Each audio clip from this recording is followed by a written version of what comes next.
Hi, I'm Stefan, the BMW DIY guy, and I'm really excited today to show you how you can install the Mishimoto baffled oil catch can into your BMW S55 motor.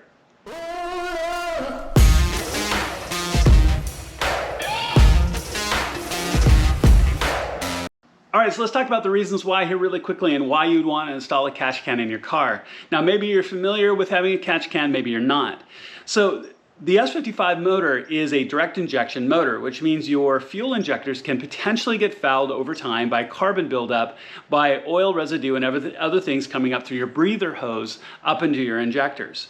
One of the best ways to keep that out is a catch can that sits in between. So your breather hose comes up, goes into a baffled catch can that helps filter all that out, and you get more clean air that comes out the other side. So this can prevent fuel economy issues, it can rob power, it can cause a lot of other issues. And this install, to me, is really, really simple. Now, there's some folks that say you don't need a catch can, that the engines are designed for this, and the residue really isn't a big deal. I've seen it be a big deal, especially in some of the older motors. So for me, this really is a no-brainer. Now, my 2019 still has low miles on it, but this is something where I want to catch it early. I want to install this early because if it's installed late, then I've already got residue built up. So I'm just preventing a problem from getting worse. In this case, I want to prevent a problem. Now, the Mishimoto catch can is extremely well designed. The install isn't very hard, so I want to walk you through this process and why you'd want to have this in your car and how you can actually install it. So let's go ahead and jump into the car, and I'm going to show you how you can do this yourself.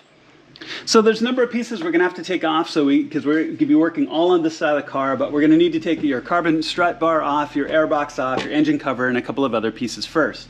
So go ahead and take your engine vanity cover off, just take that, set it safely aside. And then at the top of your plastic covers here and on this side, you've got 3 on each side, little plastic twist nuts. They turn a quarter turn. They're a 10 millimeter, so go ahead and pull those. At each corner, you also have those little plastic press-in rivets. So you'll want to pull the center pin on the rivet and then pull the rivet out itself. So go ahead and take all those off, which is going to expose the nuts for your strut bar, which we're going to take off next. Okay, so now that those covers are off, you can take all of the 13 millimeter bolts that hold your strut bar down. You can lift the rubber gasket on this side, so you can lift this side up and then feed it out the other side. Now also keep in mind, you've got your positive battery post right here, so I usually just use a shop glove, a rubber shop glove, and cover it to make sure that I don't touch it because it's still a live post. So take all of those off. Remember that the 2 short ones go in front when you put it back in. Now you'll also want to undo the 10 millimeter bolt right here that holds the strut to the reservoir. Then you can lift this side and feed the whole thing out, set it aside safely. You know, this is a very expensive part, so make sure you put it someplace where it's not going to fall over or be damaged. All right, so the next thing we want to do is take the airbox off, and some of this I'm kind of going for the maximum approach of getting everything out of the way to make this as easy as possible.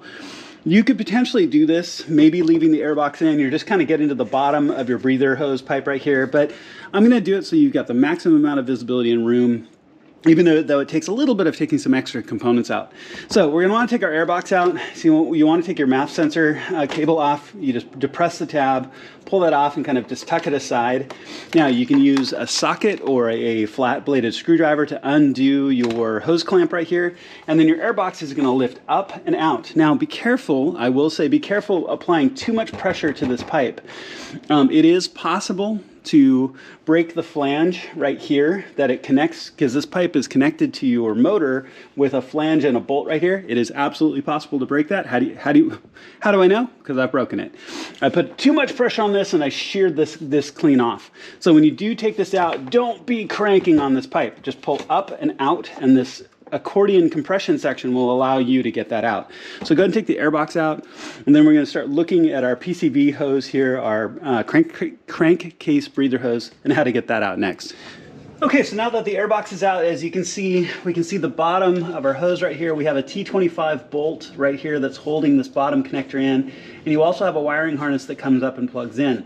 So go ahead and take this T25 out that's right here, and don't drop it, losing the bolts drag. I've done it. And then we will disconnect from the top. But let me show you, but let's take this out first, and then we'll take out this top connector, and then this hose will be free. Okay, so let me freehand the camera here for a second. So you've got your sensor connector right here at the very bottom, and the plug itself comes up through a little collar bracket that's on the intake tube. So you actually can't get this off until you unplug this. So what you want to do is you want to take a little pick tool lift the little locking lever, little locking plate on the sensor, and then you can push it down and out of the way. So keep that in mind. When you plug this back in, you're going to want to put it back in the same way. But you can see the sensor is now unplugged and the plug is out of the way. Now, you can take the hose and back it off. So you can see now it's off. Now here at the top, you've got this thicker collar on it. And actually, unlike some of the earlier generations that had those flanges on it that really want to break, all I did was just put my thumb here and push. And now the hose is loose. So, now, forgive the extra blaze of light there. So, now the hose is off, and actually, if you look in there, it's pretty gross. I've already got a little bit of brown and gross buildup in there. And this is going to permanently replace this hose, which is great. Now we're going to take this lower fitting off in just a moment. But these hoses, now BMW's definitely improved them over time, but these are really famous for breaking. Now this hose is brand new, so, well, essentially brand new with such a young car. So it's really not a problem, but these shatter all the time. So if you look at, for example, my N55 catch can install video, I recommend replacing this or having a replacement on hand before you ever touch this if your car is a little bit older, because chances are you're going to touch it and it's going to break. Now, newer car like this, not the case, but we're also going to be replacing this entirely, so this will never be a problem again. Okay, so let's go ahead and take this over to the workbench. We're going to look at removing this fitting. So, but what we're going to need to do is take the fittings off both of these and transfer it, because the fittings need to be on these new high temperature silicone hoses. So you've got the short one. So here's your can, and we're going to do a couple of things at once. We're going to also attach our inlets as well, but your catch can is going to sit in this place. So it's going to go like this back to the engine body itself right here. So we're going to be transferring that fitting to this one, and then this is going to sit like this, all the way back down to where this original connected as well. So we're going to transfer this fitting to the end of the big one right here. So what you're going to need to have is you're going to need to have a heat gun and some patience, and just peel back this covering. You can cut it back if you want, but you can see where it's pressure heated into place, and it's all kind of shrunk into place. So what you need to do, you're not going to be able to get this off without using a heat gun. So just use a heat gun, get that worked up really well, and then just back this fitting out of both ends, and we're going to reuse them. The other thing I'm going to do is we talk about residue, and my car's got 19,000 miles on it. You can see I've got kind of gross residue on the inside of this already, so imagine this building up over time. Okay, so the other thing you want to do while you're here is go ahead and get your fittings reinstalled.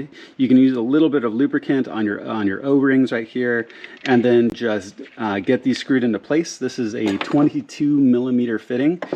So go ahead and get these fit into place, dialed into place on the cans, and then tighten them down gently with a 22 millimeter. So your catch can will be all prepared and ready to go. Go ahead and heat up these fittings, take them off, and then I'll show you fitting them onto the new hoses. Okay, so just really 30 seconds or so of the heat gun just applied evenly around the outside. And actually, it's funny, you could actually see the plastic get kind of glossy, and these just popped right out very easily, very cleanly. So you can see the fittings are out. Now, just while I'm here, just because the whole purpose of this is to keep oil out of my system, I'm going to clean all of these fittings on the inside.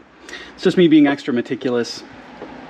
Now, when you look at this, and again, when you look at this fitting, now I've gone ahead and I've put the inlets on the catch can right here with my 22 millimeter wrench, and you tighten them down until snug. You can see how this is going to fit on with a hose clamp. So you're going to have a hose clamp right here as well. So you can see where this fits. So you can tell that this goes in the long side of the shorter of the two hoses. Again, this is pretty stiff silicone, so you can use your heat gun again to warm this up to make this easier to fit in. Once you get it fit in and flush, you'll put a hose clamp on it as well. So go ahead and do that on both sides. You'll do it on the long side of the big one as well, down at the bottom.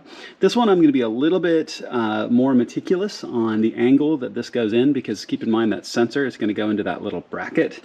So I want to make sure that it's in the right place.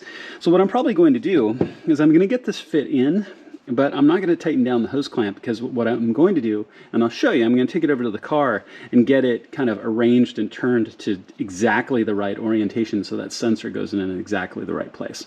Okay, but go ahead and see, you can see they're already starting to fit in a little bit. Yeah, and you may not even need to heat them up, but go ahead and get these fit on both, and then we're going to look to get this installed on the car. Okay, so with the hose out of the way, you can see everything really clearly now. You can see this little horseshoe bracket that the sensor is going to go through, and you can see how your hose is going to plug in here, right? So you have to work on getting the proper orientation. So you're going to want to turn it, get it to be turned just to be the right place. Now I've got my hose clamp on already, but it's still a little bit loose because I want to make sure I had it oriented in the correct up position where it's not going to interfere with anything, but I can still get to it easily to tighten it down.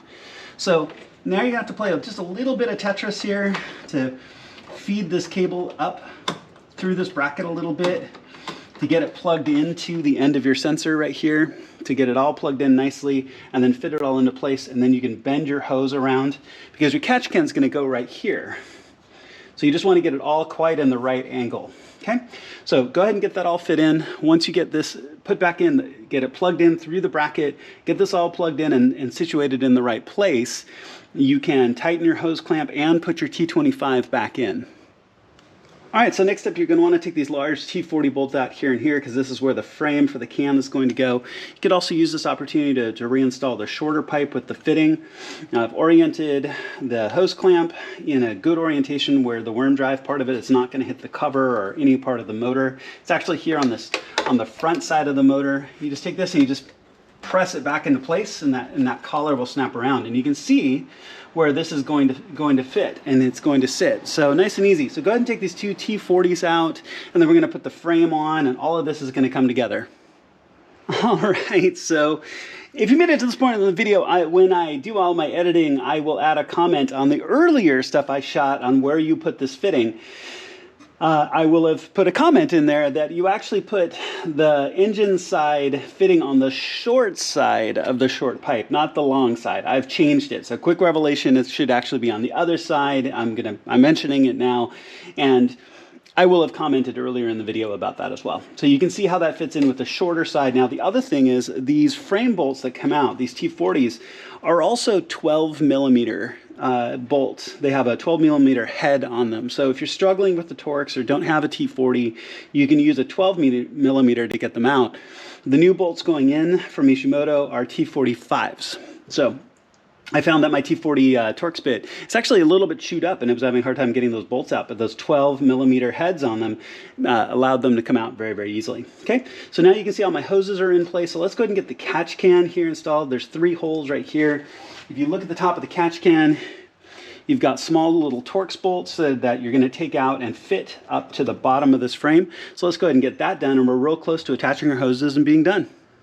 Okay, so once you double check all your connections and make sure that everything is where it should be and all nice down and tight, and I have to tell you how psyched I am to have these new hoses along with the catch can, because these are so much better than that corrugated OEM one, and I expect to never have that problem again. Okay, so the first thing you want to do is reinstall your airbox. You want to lead the intake side down first, get it past all of your new piping. You want to compress the main pipe back a little bit to get this foot past it. And then it's just going to be a matter of just kind of playing Tetris and working it back down into place. There are feet. First of all, you have to get that front edge back down in your intake duct here in the front. There's feet on each corner. There's a foot on the bottom. So just work it down and work it back into place to where it's back on the pipe and all the feet are settled. Once that's done, you can tighten your hose clamp here, and you can plug your MAF sensor back in, so that will be set. And once we do that, we're going to get our engine cover on, and we're going to put the strut bar back on, and we're almost done. All right, so one quick last look. So all the top plastics are in, our carbon fiber strut is on. You've got that 10 millimeter holding the reservoir on. All those bolts are torqued down, which is great. Catch can looks perfect. It's just nestled here in underneath. It just fits perfectly, doesn't impinge on the airbox or the cover or anything. And again, I am just super excited what a great job this is going to do. I am excited to have this in my car. Makes me wish I had it in months ago already. So looks great. Clean up, put your tools away, and you're all done. All right, so go ahead and clean up, put your tools away. Like I mentioned, you're all done. Go ahead and wrap up. I just couldn't be more excited to have this in my car. And it really does solve two things. One, it has a great catch can in place, which I will have a follow-up video on showing you what it's like after maybe about a month or my next oil change on what I've collected in that can. I know in my N55, it made a huge difference, and I'm really, really excited to see what it'll do in this S55 motor as well. But also you solve the problem of those heat brittle hoses. So now you have two hoses that you're never gonna have to worry about that again. So well done, Mishimoto, for making such a fantastic product. I love having this in my car, and it's gonna make a huge difference. Thank you so much for watching. I really appreciate it. Please click subscribe and the little alarm bell. It makes a huge difference to my channel. I have a ton of projects coming. I have more work on my workbench to share with you. I can't wait to do so. Thank you so much for watching, and I'll see you on my next project.